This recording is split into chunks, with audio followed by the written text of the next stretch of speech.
Dalam keheningan, sabda Tuhan diperdengarkan. Biarlah sabdanya menemani kita hari ini.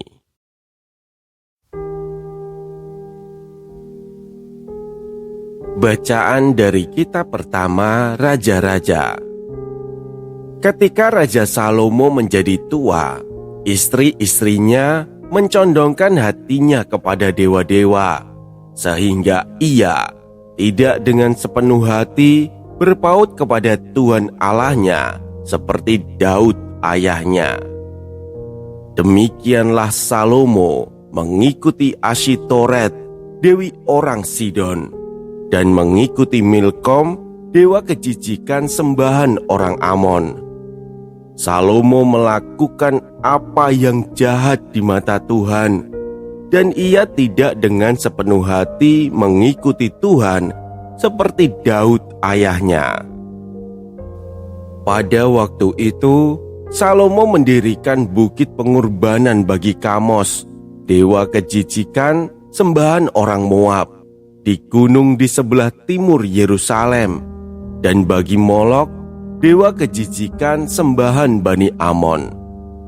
Demikianlah dilakukannya bagi semua istrinya, orang-orang asing itu yang mempersembahkan kurban ukupan dan kurban sembelihan kepada dewa-dewa mereka.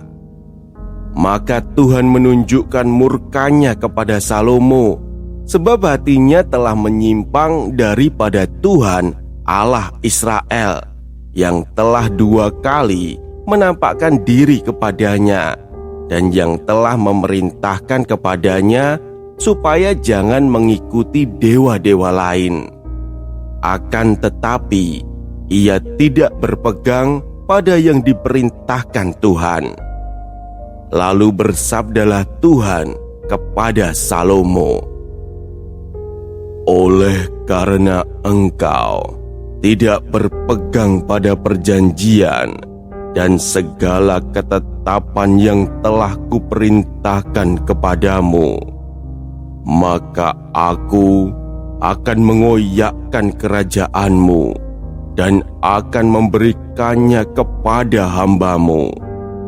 Hanya saja, demi Daud ayahmu, aku belum mau melakukannya selama engkau masih hidup. Dari tangan anakmu lah aku akan mengoyakkannya. Namun demikian, tidak seluruh kerajaan akan kurenggut daripadanya. 1 suku akan kuberikan kepada anakmu, demi hambaku Daud dan demi Yerusalem yang telah kupilih." Demikianlah sabda Tuhan. Saudara-saudaraku yang terkasih, dalam bacaan hari ini diceritakan bahwa pada masa tuanya Salomo tidak lagi sepenuhnya setia kepada Tuhan. Ia mengikuti dewa-dewa bangsa lain karena pengaruh istri-istrinya yang berasal dari bangsa-bangsa asing. Ia bahkan membangun tempat ibadah bagi dewa-dewa itu. Perikop ini mengatakan dengan jelas, hati Salomo tidak lagi utuh seperti Daud ayahnya. Ia tidak langsung menolak Tuhan, tetapi ia tidak lagi menempatkan Tuhan sebagai satu-satunya yang disembah. Disitulah masalahnya. Bukan karena Tuhan kurang berkuasa, melainkan karena hati Salomo tidak lagi bulat. Akibatnya, Tuhan berfirman bahwa kerajaan itu tidak akan tetap utuh. Namun karena janjinya kepada Daud, Tuhan tidak langsung mengambil semuanya. Masih ada bagian yang dipertahankan. Janji Tuhan tetap diingat. Sabda hari ini mengingatkan kita bahwa menjauh dari Tuhan sering tidak terjadi sekaligus. Kadang dimulai dengan memberi ruang kecil bagi hal lain untuk mengambil tempat yang utama.